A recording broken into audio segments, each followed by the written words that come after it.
როგორ გონია, რაში გჭირდება გამოღვიძება და ზოგადად ადამიანებს რატომ ჭირდებათ გამოღვიძება?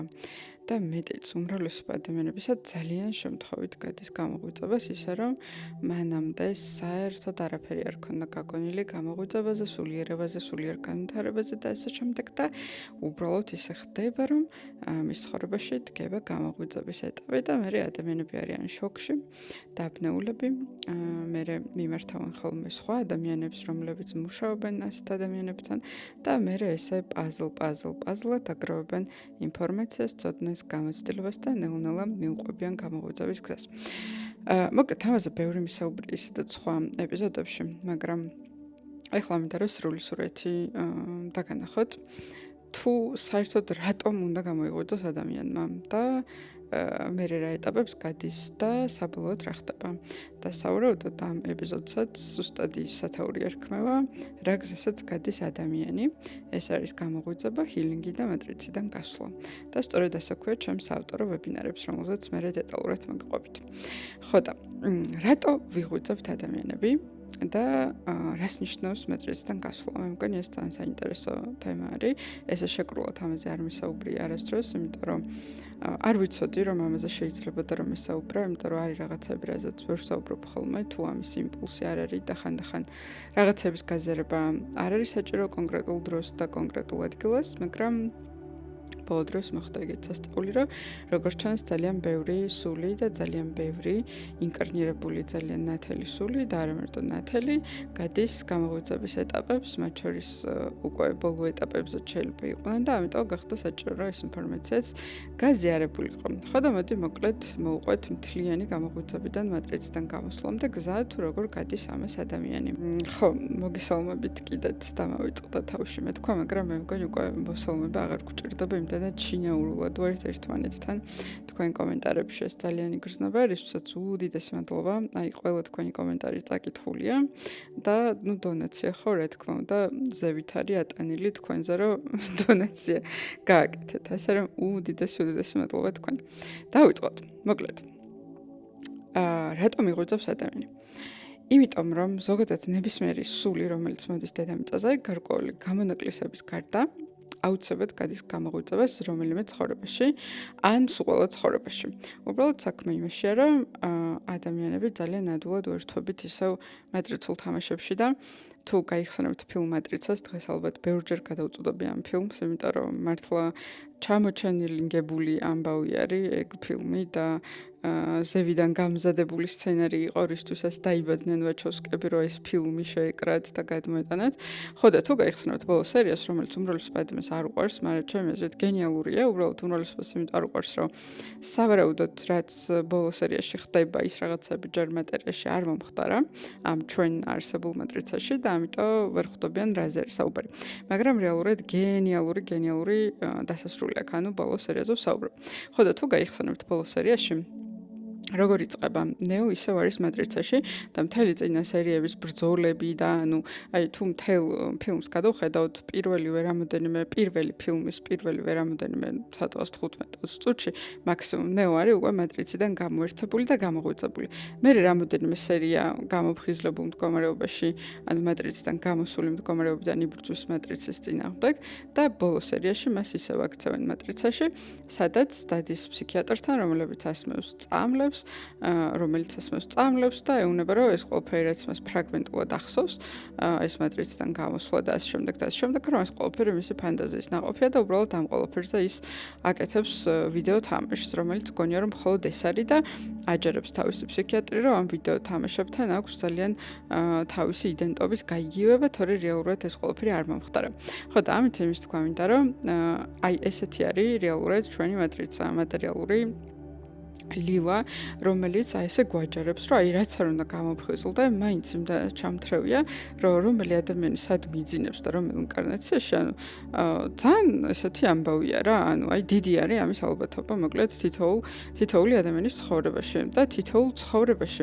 იმიტომ რომ ძალიან მყარი მატერია და აი უმაღლესი მის გადმოსახედიდან როცა ვუყურებ ხოლმე ამ მატერიას თუ როგორი მყარია, ანუ გავს ცოტათი ჭაობს, აი რომელშიც უბრალოდ ერთი ფეხი სრული შედგმარი, აი ერთი უვნებელი შემთხვევით ფეხის ჭაობა არის საკმარისი, რომ მე აი ესე ჩაგძიროს და რაც უფრო მეცი მოძრავ, კიდევ უფრო მეტად ჩაიძირები. აი დაახლოებით ესეთი ჩანს ხოლმე higher self-esteem მდგომარეობიდან ეს ყველაფერი. ხო და აქედან გამომდინარე, ნებისმიერი ადამიანი ნებისმიერ ეტაპზე შეიძლება აღმოჩნდეს ისევ მიძინებული და უკან მატრიცაში ჩაძირული. თუმცა აბსოლუტურად ყველა სული, რომელიც მოდის ინკარნაციაში, არ გულისხმობ ბოტებს, იმიტომ რომ დედამიწაზე უმრავლესობა ბოტები არიან, მაგრამ გულისხმობ სულებს, რომლებიც არიან ინკარნირებულები, აბსოლუტურად ყველა სული ადრე თუ გვენი ღვიძავს, იმიტომ რომ სული არის ღმერთის ნაწილი, ის არის დროებით წამოსული ინკარნაციაში, სხვადასხვა მისიით, თუ გამოცდილებისთვის, თუ იმისთვის, თუ ამისთვის და მისი საბოლოო დანიშნულება არის, რომ აუცილებლად უნდა დაუბრუნდეს ღმერთს, ხო? და შესაბამისად აუცილებლად უნდა გაიაროს სულიერი განვითარება. ზოგადად სულიერ განვითარებას ეს ძეძახიან, ეს არის ღმერთამდე უკან დასაბრუნებელი გზა, ხო? და მეტი არაფერი. ამაზე მაქვს უკვე ერთ ეპიზოდში ნასაუბრები თუ რა არის ზოგადად სულიერი განვითარება.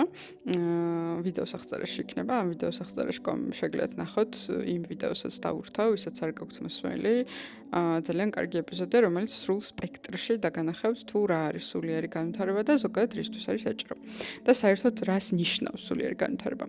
ხო და დაუბრუნდეთ ისევ თემას, რომ საერთოდ ჯამში ხო ყველა სული უნდა მივიდეს ისევ ღმერთამდე. შესაბამისად ყველა სულს, ინკარნირებულ სულს, სადღაც ახსენდება, ან ტრიგერდება რაღაცა პრობლემებიდან გამომდინარე და ავტომატურად ეწყება გამოღვიძება. გამოღვიძება არის სუსუ პირველი გააზრება იმისა, რომ რაღაცა მე რასაც წარმოვადგენ, ჩემი ეგო, ჩემი ფიქრი, ჩემი სხეული, ჩემი ემოციები და ჩემი ხუთი შეგრძნების სენსი არ წარმოადგენს ჩემ პიროვნებას და ეს ყველაფერი არის უბრალოდ დროებითი ავატარი, რომელშიც ახლა ვცხოვრობ და რომელ გამოცდილებასაც ახლა მე გავდივარ, მაგრამ რეალურად მე ვარ უზენაესი სული, მე ვარ ღმერთის ნაწილი, მე ვარ სამყაროს ნაწილი და ნელა ხდება მე ამის ჩამოტვირთვა თუ როგორ, რატო გამოვიყავი ღმერთს, სად იბოდიალე, რამდენი ცხოვრება გაიარე, სად რა გაიარე, ამ ცხოვრებაში რისთვის მოხვედი, ნუ აი ეს ყველაფერი ესე პაზლად უნდა შეერთდეს.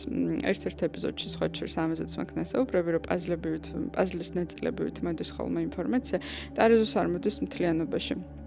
სამყაროში განვითარება და შემეცნება არის ესეთი რაღაცნაირი პორციული რა, თითო პაზლი პიქსელივით ესე იტვირთება და ეს შეიძლება ძალიან ბევრი წლების ამბავი იყოს და ძალიან ბევრი თემა, ბევრი წლის განმავლობაში იკვრებოდეს და ბოლოს რაღაცა თავისი სრული სახე გამოავლინოს. ხო და ნებისმიერი სული, რომელიც ინკარნაციაში მოდის და მის საბოლოო დანიშნულება არის ისევ ღმერთთან დაბრუნება, აუცილებლად სადღაც ადრე თუ გვიან უნდა გამოიღვიძოს, ხო? ხანდახან არის ხოლმე ადამიანები იბადებიან უკვე გამოღვიძებულები და ეს ცოტა რთული შესამჩნევია ალბათ, იმიტომ რომ ჩვენ თავზე უფრო სწორედ, იმიტომ რომ ჩვენი ბავშვობა შეიძლება ეგრე კარგად არ გვახსოვდეს.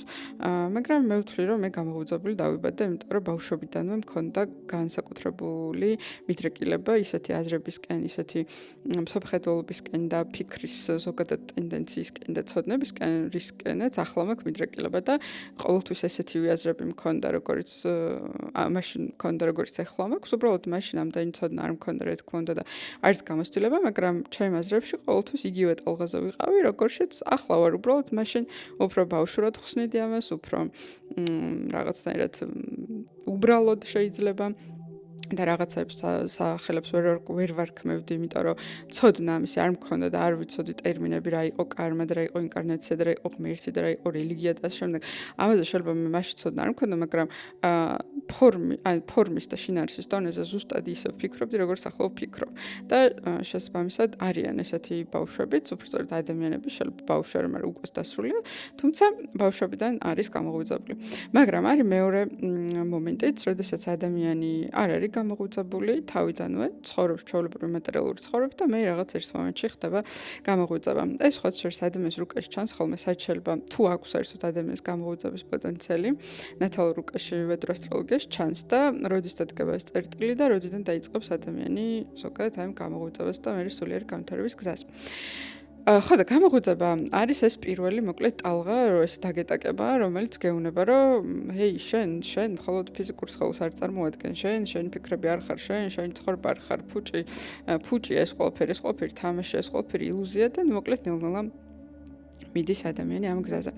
შემდეგი ეტაპი აუცილებლად რაც დგება, ეს არის ჰილინგის ეტაპი, ანუ განკურნების ეტაპი და ეს ძირითადად ეხება ფსიქოლოგიურ ტრავმებს და ემოციონალურ მხარეს, იმიტომ რომ ზოგადად ჩვენი ემოციონალური მინჯაჭულობები და ფსიქოლოგიური ტენდენციები არის ერთ-ერთი ასევე მატრიცის ლეიერი, ანუ მატრიცის რაღაცა ფენა არის, რომელიც თუ არ მოგშორდა ისე ძალიან რთულია სულიერი განვითარება, იმიტომ რომ სულიერი განვითარება თუ გულისხმობს იმას, რომ ჩვენ ისევ ღმერთამდე უნდა მივიდეთ და რეალურად საიდან მოვედით და რაც არის ჩვენი საწყისი მდგომარეობა, ხო?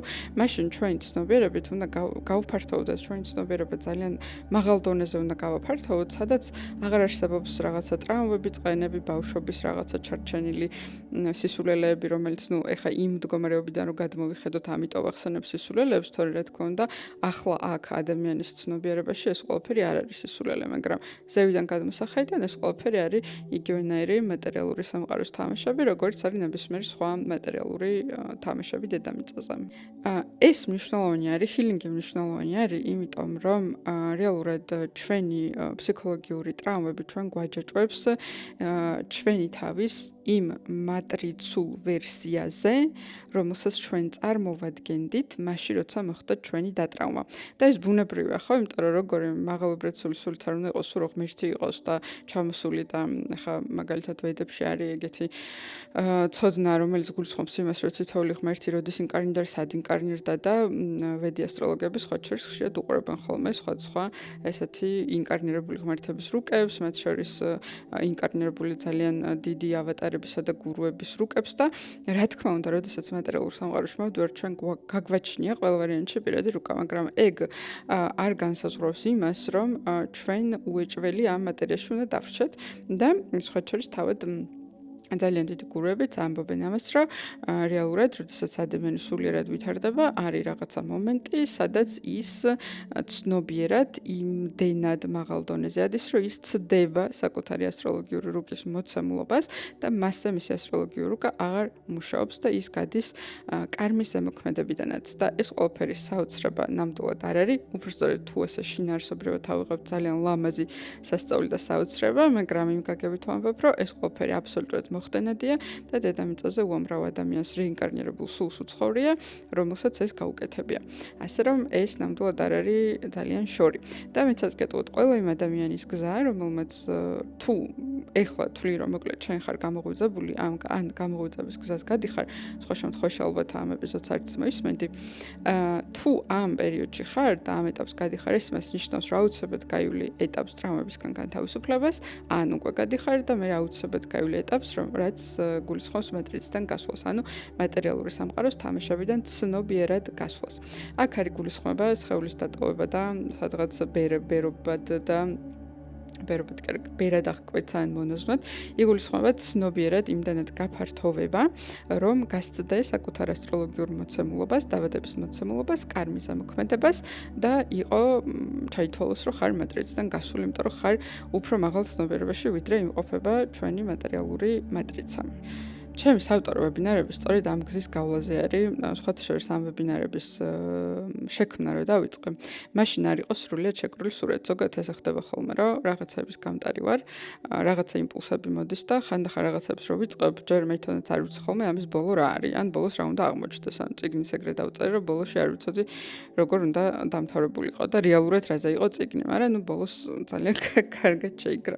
ხო და მოკლედ ამ ვებინარების დაჩვენება რო დავიწყე, ჯერ მოვიდა პირველი ეპიზოდი, მეორე, მესამე და ნუ ასე დაიწერა 4 ეპიზოდი და პირველი 4 ეპიზოდი სწორედ ამ გზას ეთმობოდა, ანუ პირველი გამოღვიძებას, მერე იყო გამოღვიძების დროს ჩვენ როცა ტრავმებს ვაგროვებთ და ფსიქოლოგიურად მერე გვაქვს გარკვეული ტრავმები, ამ ტრავმებისგან განთავისუფლება და ძირითადად ეხებოდა იმას, რომ ნებისმიერი ტრავმა მოდის რეალურად ოჯახიდან, გარემოდან, მშობლებიდან და ორი ძირითადი რაღაცის გამო დედისგან უპირობო სიყვარული როცა ვერ მიიღო ბავშვმა და მამისგან როცა ვერ მიიღო დაცულობის შეგრძნება. ხო და შესაბამისად ამ ვებინარების ციკლში არის ესეთი მედიტაცია, რომელიც გულისხმობს, რომ ჩვენ ეს დანაკლისები სხვა სამყაროსეული რესურსებიდან უნდა შევივსოთ, იმიტომ რომ მე პირადად მქონდა ამაზე პროტესტი, რომ მეთქი არ არსებობს, რომ სამყაროში სადაც მოვდივართ და იმისთვის, რომ ბავშვი გაიზარდოს ფსიქოლოგიურად ჯანმრთელი და ფსიქოლოგიურად ჯანსაღი და მან შეძლოს რეალურად რეალიზაცია, მისთვის საბაზისო არის უპირობო სიყვარული მშობლისგან, დედის უპირობო სიყვარული და საბაზისო დაცულობის შეგრძნება მამისგან და ძალიან დიდი პროტესტი მქონდა მაგაზე, რომ როგორ შეიძლება მეთქი ამ სამყაროში მოხვიდა და მარტო დედაზე და მამაზე იყოს დამოკიდებული, მეთქი მაგორ ყველაზე საბაზისო და მნიშვნელოვან ელემენტებს მიიღებთ თუ არ მიიღებს ბავშვი მეთქი და მოკლედ ძალიან დიდი ხანი ვეძებე და შემდეგ მივაგენი თუ უბრალოდ ვეძებე რა, ანუ პროტესტში ჩავდექი პირდაპირ შემქმნელთან, რომ მეთქი შანსი არა, რომ მეტი სხვა კარი არ ქონდეს მეთქი სამყაროში დატოვებული, რომ ეს საბაზისო ელემენტები კიდე საიდანმე ადამიანებმა მივიღოთ მეთქი და გიო არისო და მე გამომიჩინა ეს კარი და შესაბამისად ეს მოდული სწორედ მაგას ეხება, როგორ უნდა ავიღოთ საბაზისო ეს ორი ელემენტი სამყაროსგან, თუ ეს მშობლებისგან და ოჯახისგან ვერ მივიღეთ და შემდეგ უკვე მიდის ჩვენი შინაგანი აჩრდილოვანი მხარის გამთლიანება, იმიტომ რომ ასევე აქ უკვე იუნგს ძალიან დიდ პატივს ვცემ და რა თქმა უნდა იუნგისეული თეორიით შემოვალ, რომ როდესაც ჩვენ ვიწყებთ ჩვენ ტრავმებზე მუშაობას და ჩვენ შინაგან ბავშვს წამოვზრდით, რომელიც ასევე ამ ვებინარში შედის, მე აუცილებლად უნდა მოვახდინოთ ჩვენ ჩრდილოვან მხარესთან გამთლიანება. ჩრდილოვანი მხარე არ არის ის, რაც არის ცუდი. ჩრდილოვანი მხარე არის ის უბრალოდ, რასაც ჩვენ თავში ვერ ვიღებთ გარკვეული რაღაცების გამო, ხო? ანუ მაგალითად შეიძლება ვიყო ძალიან მდიდარი ოჯახიდან და სკოლაში ვიღაცა მითხრას, რომ იცი რა, შენ რო ხუთიანებს გიწერენ, ეს იმიტომ რომ შენ ფულიანი ოჯახიდან ხარ და მე ყოველთვის მქონდეს იმის ტრამვა, რომ მე ფულიანი ოჯახიდან ვარ და ჩემში განდევნილი სწორედ ეგ იყოს. ანუ ჩრდილოვანი მხარე არ გულისხმობს, რომ რაღაცა ცუდი გვაქვს განდევნილი, ჩრდილოვანი მხარე გულისხმობს იმას, რომ რაღაცეები, რაც ჩვენ პიროვნებაში ვერ მივიღეთ, გარკვეული ტრიგერებიდან და ტრამვებიდან გამომდინარე, ეს არის დაჩრდილული და ამის მიღების გარეშე არ დგება ადამიანის თვითრეალიზაცია, იმიტომ რომ იმისთვის, რომ ადამიანი იყოს რეალიზებული თავის თავში და სამყაროში მნიშვნელოვანია, რომ ის იყოს მთლიანი, ამიტომ უნდა გამთლიანდეს მის ჩრდილოვან, ანუ დაჩრდილულ მხარეებთან და ეს არის სწორედ ვებინარის შემდეგი საფეხური.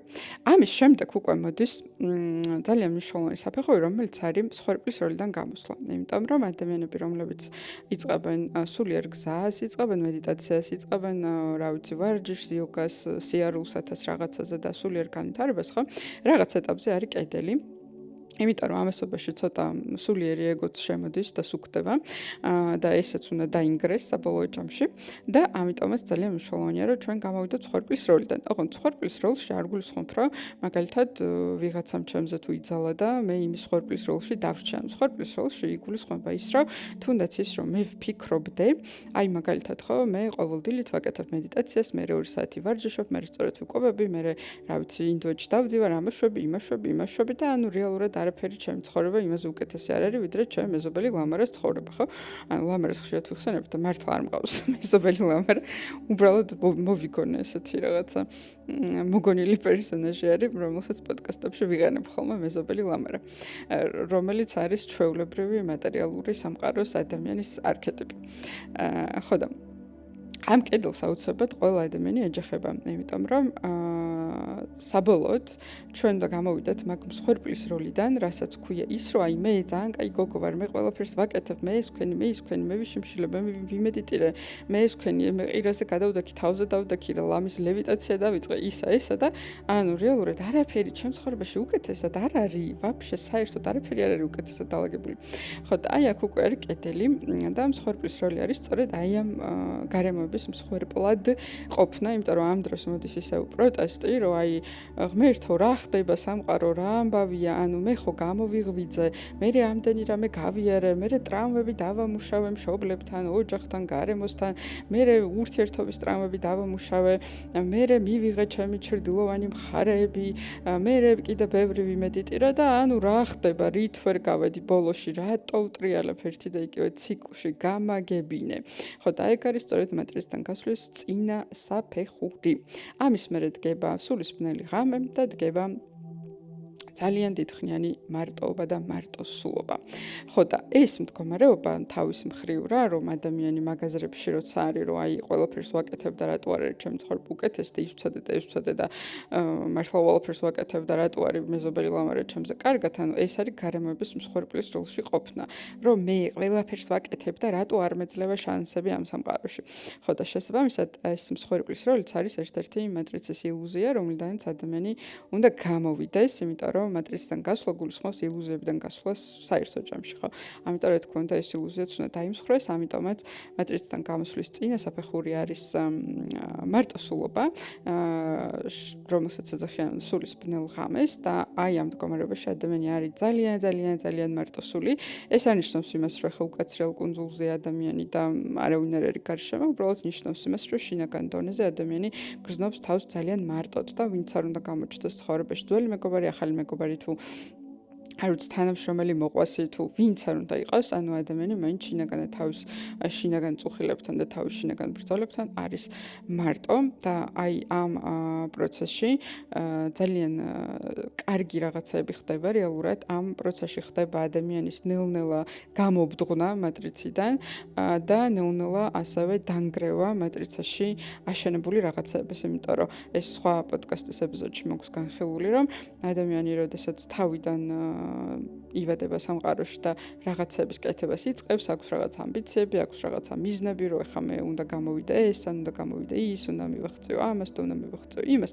ანუ თავიდან ეს ყოველთვის არის ტრამვებზე ბაზირებული, იმიტომ რომ მაგალითად ვიღაცამ გითხრა, რომ ეს ვერ გამოხვალ და აი მოდი ამის ჩინაზე გამოვალ, ან ვიღაცა მეზობელს უკეთესი მანქანა ყავს და შენი მეგობარი მაგითი გემარიაჟება, რომ აი ჩემ მამიკოს უფრო კაი მანქანა ყავს და გაჩნდა ამბიცია, რომ აი მე მაგაზე მეტი ფული მექნება და მე უკეთეს მანქანას ვიყიდე. ანუ რაღაცა თავიდან მოკლედ ადამიანი, როდესაც იწყებს სამყაროში რეალიზაციას და პირველი რაღაცა იმპულსები ჩდება და რაღაცა მიზნები ჩნდება, რომ რაღაცა გვინდა, ეს ყოველთვის რაღაცა ტრამვებზე ბაზირებს ხოლმე ხშირ შემთხვევაში. და სულის ბნელი ღამის დროს ხდება აი ამ ტრამვების განულება, იმიტომ რომ მანამდე ჩვენ უკვე უნდა ჩავეხსნათ და მაგას წინ უსწრებს ამ სულის ბნელი ღამეს წინ უსწრებს ეს ტრამვებისგან ჩახსნა და შესაბამისად ადამიანი ნულდება და მე ხარ სიცარიელეში და მე ხვდები რომ იმისთვის რომ რაღაცა გააკეთო არ გჭირდება ტრიგერი. შენთან შეგიძლია ირჩიო რა გინდა რომ გააკეთო და შეგიძლია მხოლოდ შენი გადაწყვეტილებით გააკეთო. იმიტომ არა რომ ვიღაცაზე უკეთესი იყო, იმიტომ არა რომ ვიღაცაზე მეტი ფული ქონდეს, იმიტომ არა რომ ვიღაცას რამე დაუმტკიცო, ან თუნდაც საკუთარ თავს რამე დაუმტკიცო, უბრალოდ იმიტომ რომ მატერიალურ სამყაროში ხარ და რაღაცა უნდა გააკეთო, რაღაცის პოტენციალი, რაღაცის კონტრიბუცია შეგიძლია შეიტანო ამ სამყაროში და შენივე გადაწყვეტილებით ყველანაირი ტრიგერისა და ყველანაირი ტრამვის გარეშე რაღაცას აკეთებ. რაც ყველაზე მეტად იმ მომენტში შენს ცნობიერებასთან, შენს სამხედროებასთან ილინკება. მაგრამ ამას აქამდე სანამ ადამიანი მივა, ამას ძალიან გრძელვადიანი, ძალიან ესეთი მარტოობა უძღვის წინ. იმიტომ რომ სწორედ ამ სულის მარტოობაში ხდება ესე რაღაცა ფურცლებივით ჩამოშორება და მოშორება ამ ზედმეტი რაღაცა მატრიცული ტრიგერების და რაღაცების. ამასობაში შეიძლება თვითონ მატერიალური რაღაცების ჩამოიშალოს, რომელიც აქამდე ადამიანს უშენებია, იმიტომ რომ ტრამვაზე აშენებული რაღაცები, რა თქმა უნდა, როცა ადამიანი ახალ ცნობიერებაში გადადის, ის უკვე მორყეულია და ის მას აღარ შეესაბამება. ამიტომ მატერიალური რაღაცების შეიძლება რომ დაინგრეს ხოლმე ხშირ შემთხვევაში ასე ხდება.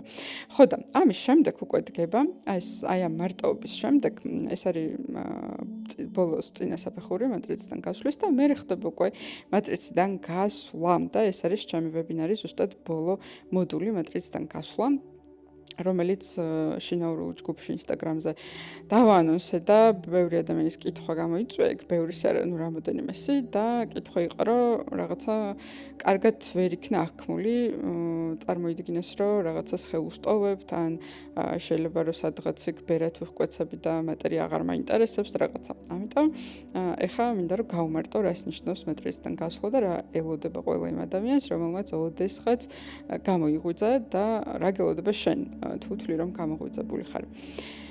Matricიდან გასვლა ეს არ არის სადღაც სხვაგან წასვლა, იმიტომ რომ სანამ ვართ მატერიალურ სხეულებში, მანამდე ვართ ჩვენს აი ამ მატრიცულ სამყაროში. Matricიდან გასვლა გულისხმობს ცნობიერად matricიდან გასვლას და არა ფიზიკური გაგებით. ცნობიერად matricიდან გასვლა არის უბრალოდ აი როგორც ნეოს გამოთიშავენ matricიდან და უცებ აცნობიერებს რომ მანამდე რო ეძინა ეს ყველაფერი ილუზია იყო და სულ სხვაგან რეალობაში თურმე სულ სხვაგან არის და იმ რეალობის გადმოსახედა რომელშიც რეალურად არის იმ რეალობიდან გამომდინარე matricასთან ინტეგრაცია და matricასთან მუშაობა და ურთიერთქმედება. ეს არის matricიდან გასვლა. ამას ეძახიან 5D ცნობიერებაში გადასვლას, ცნობიერად ამაღლებას, higher self-ში გადასვლას, რა ვიცი, ბევრნაირად ეძახიან. ყველაფერი ერთმანეთის ანალოგია არის, უბრალოდ ყველა სხვადასხვანაირი სიტყვებით და ტერმინებით ლაპარაკობს, მაგრამ საერთოდ ჯამში ეს ნიშნავს იმას, რომ ინდივიდი, ანუ ადამიანი ცნობიერად უფრო მაღალ დონეზე დგება, ვიდრე მისი ცნობიერება იყო, როდესაც ის იყო matricas ნაწილი და ახერხებს ამ ცნობიერების სამუდამოდ შენარჩუნებას და საბოლოოდ კიდევ უფრო განვითარებას და განვითარებას, ხო? რაღაცა კუთხით შეგვიძლია დავარქვათ საკუთარ higher self-ში მოქცევაც, იმიტომ რომ იმ ეპიზოდში სადაც სულიერ განვითარებაზე ვსაუბრობდი, იქ ავხსენე, რომ higher self-ი არის რომელიღაცა ერთი კონკრეტული ჩვენი უმაღლესი მეს განსახიერება, ხო? Higher self შეიძლება იყოს ერთი ნაბიჯით უფრო ზემდგომი ჩემი ვერსიაც, ორი ნაბიჯით ჩემზე ზემდგომი ვერსიაც, სამითაც და ყველა ჩემზე ზემდგომი ჩემი ვერსია, რაც არის ის ჩემი higher self-ია, ხო? შესაბამისად, თუ ხდება ცნობიერების კვანტური ნახტომის გაკეთება და ერთი ნაბიჯით უფრო მაღლა ასვლა, შესაბამისად, შეგვიძლია ამას დავარქვათ ჩვენს higher self-ში მოქცევა და შემდეგ იქაც კიდე ბევრი საფეხური არის წინსვლისთვის. თუმცა, მთავარია, რომ პირველ საფეხურზე როგორმე მოვხვდეთ ამ matricიდან გამოსვლის პირველ საფეხურზე, ცნობიერად და მერე უკვე იქ განვითარება ბევრად უფრო ადვილი არის. ხო და რა ხდება ახლა matricიდან გამოსვლის დროს? ანუ როდესაც matricიდან გამოდის ადამიანი, მაგ დროს რეალურად აი ყველაფერს აღიქვამს, რაც ამ matricul სამყაროში ხდება, აბსოლუტურად ყველაფერს აღიქვამს, როგორც თამაშს. ოღონდ ეს მარტო სიტყვებით კი არ არის, აი პირდაპირ მნიშვნელობით, აი როგორც ახლა ტელევიზორში რო უყურებდე რაღაცა მულტფილმს და გესმოდეს, რომ ეს არის მულტფილმი და ვერაფრით ვერ გეწყინება მულტფილმის რომელიღაცა პერსონაჟმა რო რაღაცა გააკეთოს ან რაღაცა გითხრას, ან ცუდად მოიქცეს, ან მკვლელი რო აღმოჩნდეს, ან ის ან ესა, ხო? აი ზუსტად ასე მულტფილმურად აღიქვამს ადამიანი მთლიანად matricul სამყაროს. ოღონდ ეს არ ნიშნავს, რომ მასთან ინტერაქცია არ აქვს. პირიქით, ანუ ამ მდგომარეობაში ადამიანს შეუძლია, რომ თვითონ matricაში უფრო ხარისხიანად ითამაშოს, ხარისხიანად ჩაეწეროს და მისთვის სასრული შედეგები მიიღოს, იმიტომ რომ როგორც კი ცნობიერად matricაზე, ანუ სისტემაზე, იგივე matrica და სისტემა ერთი და იგივე რაღაცა, უბრალოდ matricას ვეძახი, ხო? ამ შემთხვევაში, ხო და როდესაც სისტემაზე ცნობიერად მაღლა დგები და უფრო მაღალი ცნობიერებიდან უყურებ, ანუ გამოდის, რომ აი ვიზუალურად რო წარმოვიდგინოთ, რომ უბრალოდ რაღაცა ღრუბლებიდან უყურებ მთლიან სისტემას.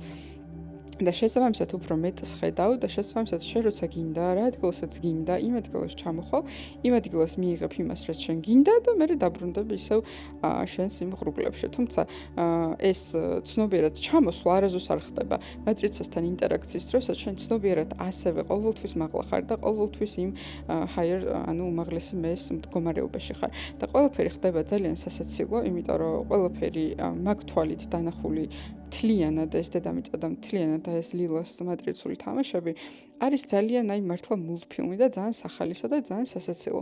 მაგრამ შენ შეგიძლია თან რომ matricიდან თუ გახვალ ამ ყველაფერში მიიღო მონაწილეობა და გაერთო, რატომაც არ შეგიძლია, მაგრამ აბსოლუტურად აცნობიერებ, რომ ეს არის უბრალოდ თამაში და აქედან რა ვერაფერს ვერ წაიღებ ბოლოს იქ ღმერთთან რომ მიხვალ ხო და ანუ არაფერს არ ეჯეჭვები. იმიტომ რომ მიჯეჭვულობაც ეს matricული ხაფანგი არის და როდესაც ამ higher self-ის მდგომარეობაში არის ადამიანი და ხვდება რომ ერთ-ერთი რასაც მუდმივად მიჯეჭვული იქნები, კარგი გაგებით ეს არის ღმერთი, იმიტომ რომ ის ნაწილი ხარ და ჯამში მაგას უნდა დაუბრუნდე ისევ, ხო?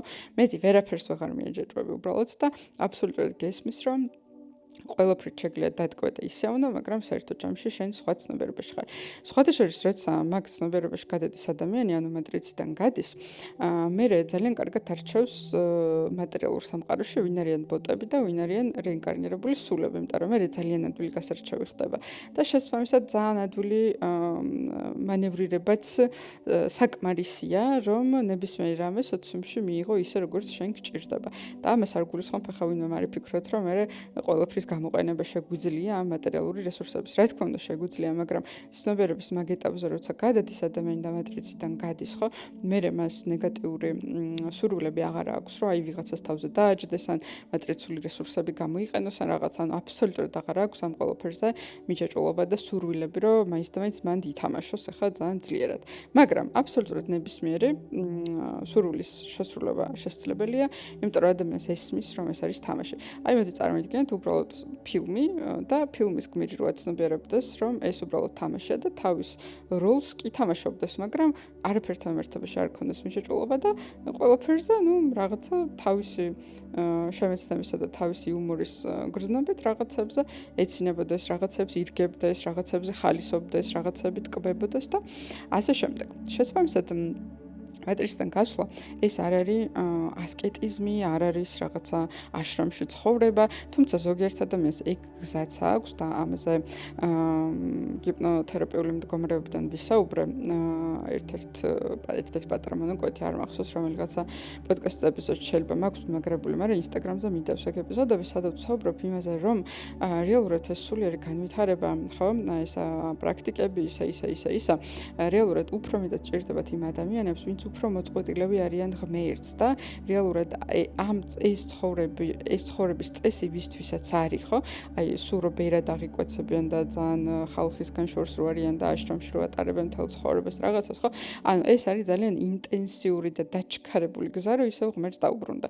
თუმცა ამაზე ვსაუბრობ იმ ეპიზოდში სულიერ განვითარებაზე, რომ ყველა ადამიანი მასა შორს არ წყდება ღმერთს და მასაც დიდ ილუზიებში არ არის ყველა სული ჩაფლული, რომ მასეთი ინტენსიური გზის გავლა ჭირდებოდეს, რომ რეალურად მატრიციდან გავიდეს და გამოიღვიძოს, ხო და ამიტომ ეს სულიერი პრაქტიკები უბრალოდ ჩვენ გვეხმარება იმისთვის, რომ ჩვენი ცნობიერება გაფართოვდეს და უფრო მეტი ჩვენი higher self-ები და higher მდგომარეობები დავიტიოთ ჩვენ თავში და მასთან მოახდინოთ ინტეგრაცია, იმიტომ რომ რაც უფრო ჩვენ მთავარ higher self-თან თავარ კი არა და მაღალ higher self-თან ვიმეჩებით და იმ ცნობიერებაში ვამყარებთ ჩვენ მდგომარეობას, ხო და ვრჩებით იმ ცნობიერში მით უფრო მაღალ დონეზე და მით უფრო შორს ვართ, ასე ვთქვათ, მატრიციდან გასული, შორს დაახლოს ეს პირობითი ცნებები ამ შემთხვევაში ტერიტორიულად ეს არ განსაზღვრება, მაგრამ რაღაცა სიტყვებით ხო უნდა გადმოვცე შინაარსი რისი თქმაც მინდა. ხო და ეს ბოლო მოდული მოკლედ არის ამაზე მატრიციდან გასვლაზე და ასევე ბოლო მოდულში არის მოცემული როგორ უნდა დაეკონტაქტოთ თქვენს higher self-ს, როგორ უნდა გახვიდეთ მასთან კონტაქტზე და თან როგორ უნდა გახვიდეთ მასთან კონტაქტზე ისე რომ სხვა დროს ნებისმიერ დროს როცა ენდომება ადამიანს თვითონ დამოუკიდებლად გააკეთოს იგივე, მოიპოვოს უმაღლესი მეზგან პასუხები რომელიც მას ჭირდება სამყაროში ნებისმიერ კითხვაზე რაც მას აწუხებს და როგორ ჩაატაროს თავის თავთან ესეთი სესიები რომ higher self-ის გამტარობით ნებისმიერ კითხვას გასცეს ხოლმე პასუხი. საერთოდ ჯამში ეს არის ყველა ადამიანის გზა და მთელი ეს 6 მოდული ამ ვებინარის ეთმობა სწორედ ადამიანის გამოღვიძებიდან მატრიციდან გასვლამდე გზის გავლას. იმიტომ რომ სწორედ ეს 6 ძირითადი პუნქტი არის, რომელსაც ადამიანი ყველა ვარიანტში შეხვდება. რა თქმა უნდა, ხო სხვა რაღაცებიც არის, რასაც ადამიანი გადის, ხო? რაღაცა თვით შეფასება, რაღაცა კიდე ძალიან ბევრი რაღაც არის. მაგრამ ეს ყველაფერი არის, აი როგორც არსებობს 7 ძირითადი ჩაკრა და თუმცა ენერგეტიკული ცენტრები კიდე ძალიან ბევრი არის, ხო? ენერგეტიკაში. აი ესეთი რაღაცა არის. არის 6 ძირითადი წერტილი, რომელსაც ადამიანი უეჭველი გადის და დანარჩენი რაღაცები არის თუ ამ 6 წერტილს ადამიანი გაივლის სრულფასოვნად, მაშინ დანარჩენი ყველაფერი თავის ადგილას დაალაგდება ხოლმე. ასე რომ ნებისმიერი გამოღვიძებული ადამიანის გზა არის მატრიციდან გასვლა და რაც უფრო მალე მოახერხებს. ეხლა ამას რომ ვამბობ ცოტა მეტი თვითონ არ მჯერა ჩემს სიტყვებს, იმიტომ რომ რაც უფრო მალე ცოტა პირობითია, იმიტომ რომ ყველას თავისი დრო აქვს და რა თქმა უნდა ეს მოდულები, რასაც გაივლით ამ მთლიან ვებინარს, ხო? ვინც გაივლით ეს მას არ ნიშნავს, რომ ხა როგორც კი ამას გაივლით, რომ სო ეხა მატრიციდან გავედი და მე ეხა უკვე higher self-ში ვარ და ეს ამას არ ნიშნავს. ყველა ადამიანს აქვს თავისი დრო და თავისი რაღაცა პროცესები გასავლელი. უბრალოდ ეს ვებინარი შექმნილია და დაჩენელებულია იმისთვის, რომ უბრალოდ გიდირება გაგიწიოთ და ესმოდეს მაინც ადამიანს რა არის შემდეგი ნაბიჯი, იმიტომ რომ თუნდაც აი ბნელ ღამეში ვინც იმყოფება სულის ბნელ ღამეში. ანუ ეს იმდანაც რთული მდგომარეობა რომ ადამიანს შეიძლება ეკონოს რომ დეპრესიაშია ან ბიპოლარული ჭირს ან შიზოფრენია ჭირს ან რაღაცა და ანუ ძალიან რთული პროცესი არის ხო კიდე გააჩნია ადამიანის ფსიქიკას, მის ბექგრაუნდს, ნუ ბევრ ამას ხო და უბრალოდ იმის ცოდნა რა საფეხურებია, რა საფეხურის მერე რა მოდის, რისთვის უნდა იყო მზად, რა უნდა გააკეთო, როგორ იყო მზად ამ ყველაფრისთვის, როგორ დაამუშავოს ყველაფერი და საბოლოოდ როგორ გახვიდა მატრიციდან, როგორ გამოხვიდა ხო? ეს არის ძალიან კარგი ინსტრუქცია და თან გამომდინარე იქიდან რომ ამას მოყვება თან ეს უბრალოდ საუბარი არ არის. ანუ მეორე ნაწილში ყოველთვის თითოეულ მოდულში არის გიდირებული მედიტაცია, რომელიც ასევე არის დაჩენელებული higher self-ის მდგომარეობიდან. ასევე ადამიანს ეხმარება, რომ მის ცნობიერებაში და ქვეცნობიერში შემოუშვას ის პაზლები, რომელიც მას მომავალში ელოდება. იმიტომ რომ ზოგადად სამყაროში ასეთი პრინციპი არსებობს, რომ როდესაც ჩვენთვის რაღაც ახალი ხდება, ჯერ ეს ახალი იტესტება ჩვენს ენერგეტიკაში და შემდეგ შემოდის მატერიალურ სამყაროში, რომ გამყარდეს უკვე, ხო? და ხშირად ეს ვისაც ცხადი სიზმრები გაქვთ, გესიზმრებათ და გახსოვთ თქვენი სიზმრები, ხშირად შეიძლება დააფიქსიროთ ხოლმე, რომ რაღაც ისეთი სიზმრები გესიზმრებათ, რომელიც ცოტა მომავალში მოხდება. თუმცა ცოტა მეტაფორული რაღაცა ვიზუალებით გესიზმრებათ და შეიძლება ყოველთვის ვერ ხვდებოდეთ. მაგრამ საერთოდ ჯამში მოკლედ სიზმრების დროს ჩვენ ტვინი იმყოფება ისეთ მდგომარეობაში, რომ ჩვენ ქვეცნობიერთან ძალიან ადვილია ჩასვლა და კონტაქტი და შესაბამისად სიზმრების დროს ვიტესტებით. ანუ ჩვენს ჯერ სიზმარში, ანუ ძილის ფაზაში გვიგზავნიან გარკვეულ გამოწვევებს, რომელიც სამომავლოდ უნდა მოხდეს და ფიზიკურ ჩვენ სამყაროში უნდა შემოვიდეს და ჩვენი ქვეცნობიერი როგორც რეაგირებს სიზმრის ფაზაში იმ რაღაცა სიახლეზე, იქედან გამომდინარე ჩანს ადამიანი იმ რაღაცისთვის ფსიქოლოგიურად და ფსიქიკურად მზად არის თუ არ არის. იმიტომ რომ აქ ახლა არ აქვს მნიშვნელობა ეს ნეგატიურ ამაზე არის თუ პოზიტიურზე, ადამიანის ფსიქიკისთვის, იმიტომ რომ ჩვენ ვართ ბიორობოტები და ჩვენ გვაქვს ესეთი ფსიქიკა, როგორიც გვაქვს, ხო? ძალიან დიდი კარგი სიახლეც არის რეალურად ტრამვული. და შესაბამისად ადამიანებს უჭირთ ხოლმე ძალიან კარგი სამყაროსავლის საჩუქრების მიღებაც, იმიტომ რომ ფსიქიკურად ისინი არ არიან იმ მდგომარეობაში, რომ ეს საჩუქრები შეირგონ. შესაბამისად ძალიან ბევრი რამე, რაც ჩვენს რეალობაში შემოდის და რაც უფრო დიდია, ხო, მით უფრო ჩვენ წინასწარ სიზმრებში ვიტესტებით ხოლმე. აი მაგალითად თუ გქონიათ განმეორებადი სიზმარი, როდესაც რაღაცა ხდება და თქვათ პირველად რომ დაგესიზმროთ, ძალიან ცუდი რეაგირება გქონდათ და ძალიან ცუდად, აი თქვათ დაგესიზმროთ, რა ვიცი, მიწისძვრა ხდება და პირველად რომ დაგესიზმროთ, გარბი ხართ და რაღაცა ნერვიულობთ და მე უფლში გამოგეღვიძათ და მთელი ამბები. ნუ მეორეჯერ რომ გესიზმრებოთ, გარბი ხართ, მაგრამ თან ეგრეც არ ნერვიულობთ. მესამეჯერ რომ დაგესიზმროთ, ნუ საერთოდ აღარ ნერვიულობთ მე და ანუ ნელ-ნელა ამ განმეორებად სიზმრებში თქვენი რეაგირება უფრო მსუბუქდება და ისე აღარ აფორიაქებს თქვენს ცნობიერსა და ქვეცნობიერს, ხო და შესაბამისად, როდესაც ასეთი დიდი თემები შემოდის, ხო? ანუ ეს ვებინარიც ეგრე არის აწყობილი, რომ რა თქმა უნდა, ყველა ადამიანს თავისი ტაიმინგი აქვს და ვერავის ვერ დაუჩქარებთ, მაგრამ ორ ძალიან მნიშვნელოვან რაღაცას აკეთებს. ერთი არის ის, რომ გაქვთ ინფორმაცია, რის მერე რა მოდის და რა უნდა გაიაროთ და როგორ უნდა დაამუშავოთ და ასე ვთქვათ, იარაღები გაქვთ, როგორ გაიაროთ კონკრეტული ეტაპი და მეორე არის ის, რომ თქვენს ქვეცნობიერში დებს იმ კოდებს, რომელსაც ნელ-ნელა დაიტესტებით, ანუ ნელ-ნელა ასე ვთქვათ, თქვენს ქვეცნობიერში უკვე შემოვა ეს ინფორმაცია, თუნდაც მაგალითად ბოლო მოდულის მედიტაცია, ხო, რას ნიშნავს მატრიციდან გასვლა.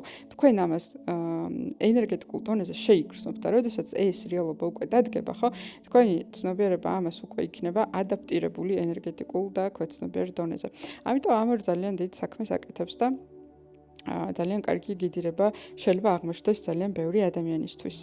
ხო და თუ აქამდე გეკონა, რომ მხოლოდ გამოღვიძება იყო საქმე და მე მხოლოდ სულიერ განვითარება, აწი გეცოდინება, რომ ასევე მატრიციდან გასვლა არის ამ ყველაფრის ბოლო წერტილი და პუნქტი, რომელიც მაგიტომაც გამოიღვიძა, რომ აქამდე მიხვიდე და ეგ არის რეალურად ის გზა, რომელიც უნდა გაიარო. ამ ვებინარის აღწერას დავდებ აღწერაში, ვიდეოს აღწერაში და ჯერჯერობით ეს ფასები ესე იქნება, მაგრამ ახლო მომავალში, რახან ეს ვებინარი უკვე შეიკრა და ბოლო მოდულებიც ჩამოიტვირთა, მერე უფრო სხვა ფასი იქნება. ამიტომაც, ვისაც გაინტერესებთ, შეგიძლიათ გადახედოთ და თან თუ მოასწრებთ რაღაცა დღეებში ფასტაკლებებიც არის, თუ იმ მომენტში დაიდო ვიდეო, ეს ეპიზოდი, როდესაც ფასტაკლებები იქნება და სავარაუდოდ მოვასწრებ, შეგიძლიათ ფასტაკლებებითაც ისარგებლოთ.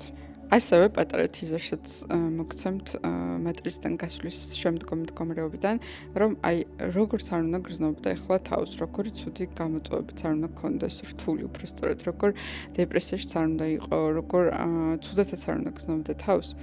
აი უბრალოდ არ ვიცი თუ ჩემი გჯერა იმ ვიდეოში როგორც არის, ჩემი თუ გჯერა როდესაც მეტრისთან გახვალ და ეგ წერტილი დადგება, აი აბსოლუტურად ყველა იმ გამოცდილებისთვის იქნები უზომოდ მადლიერი, თუნდაც იმ ცუდად ყოფნის გამო და საშინლად ცუდად ყოფნის გამოც კი, რომელიც ცხოვრებაში გქონია.